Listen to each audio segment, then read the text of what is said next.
बधिरों के लिए समाचार में आपका स्वागत है। मैं हूं चंदन सिंह, हमारे साथ है सोनिया जी। करते हैं खबरों की शुरुआत। जैसे जैसे समय बीत रहा है वैसे वैसे जंग भीषण होती जा रही है। इजरायली सेना ने हमास के सीनियर कमांडर को मारने का दावा किया है। आईडीएफ ने कहा कि हमने हमास के सीनियर कमांडर अली कादी का सफाया कर दिया है, जिसने इजराइल पर हमले की पूरी प्लानिंग की थी। वहीं से पहले इजरायली हमले में हमास का वायुसेना प्रमुख मुराद अबू भी मारा गया था। इजराइल डिफेंस फोर्सेस के मुताबिक मुराद ने 7 अक्टूबर को इजराइल पर हमले में बड़ी भूमिका निभाई थी। मुराद इजराइल में घुसपैठ करने वाले आतंकियों का हैंडलर भी था।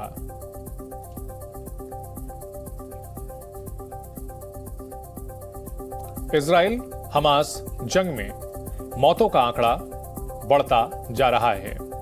युद्ध में अब तक 4500 से ज्यादा लोगों की मौत हो चुकी है।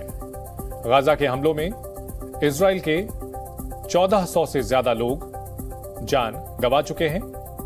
वहीं 1900 से ज्यादा फिलिस्तीनियों की भी मौत हुई है।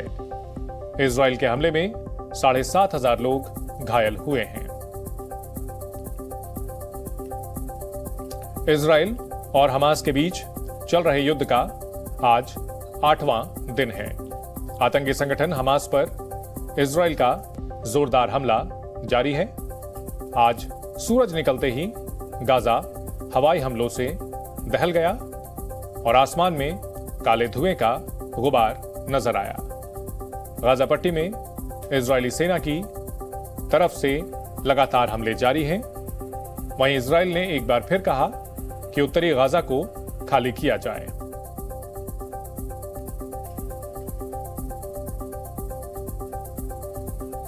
इजराइल की राजधानी तेल अवीव और एश्केलोन शहर पर हमास ने रॉकेट से हमला किया है।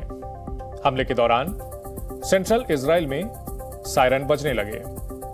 तेल अवीव की सुरक्षा को लेकर इजराइल के पीएम नेतन्याहू ने अहम बैठक बुलाई है, जिसमें रक्षा मंत्री समेत कई बड़े नेता शामिल हुए। इस बैठक में तेल अवीव की सुरक्षा को लेकर चर्चा हुई। इजराइल हमास युद्ध के बीच रूस ने संयुक्त राष्ट्र में एक प्रस्ताव पेश किया। रूस ने अपने प्रस्ताव में युद्ध विराम का आह्वान किया। साथ ही रूस ने बंधकों की रिहाई, जरूरतमंद नागरिकों की सुरक्षा और सहायता पहुंचाने की अपील की है। यूक्रेन ने भी इस युद्ध को रोकने की बात कही है। सऊदी अरब ने भी बड़ा कदम उठाया। सऊदी ने इजराइल के साथ बातचीत रोक दी और इसकी जानकारी अमेरिका को दी है। इजराइल की तरफ से लेबनान पर की गई गोलीबारी में एक पत्रकार की मौत हुई है, जबकि 6 पत्रकार घायल हुए हैं। दरअसल कुछ पत्रकार दक्षिणी लेबनान से सटे इलाके में युद्ध कवर कर रहे थे। इसी दौरान एक तेज विस्फोट हुआ, जिसमें पत्रकार की मौत हो गई। इजराइल में फंसे भारतीयों का दूसरा जत्था सुरक्षित भारत लौट आया है। केंद्र सरकार की ओर से चलाए गए ऑपरेशन अजय के तहत 235 भारतीय नागरिकों को इजराइल के तेल अवीव से दिल्ली लाया गया। विदेश राज्य मंत्री राजकुमार रंजन सिंह ने एयरपोर्ट पर यात्रियों का स्वागत किया। बिहार में शिक्षा विभाग का नया फरमान आया है। विभाग ने दुर्गा पूजा की छुट्टियों में भी टीचर्स को ट्रेनिंग पर बुलाया है। आदेश के बाद शिक्षकों ने विरोध जताया। ये मामला तूल पकड़ता जा रहा है।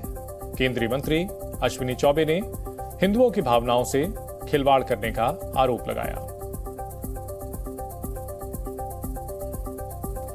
भारत और पाकिस्तान के बीच वर्ल्ड कप 2023 का 12वां मैच जारी है। मोहम्मद सिराज ने महामुकाबले में भारतीय टीम को पहली कामयाबी दिलाई।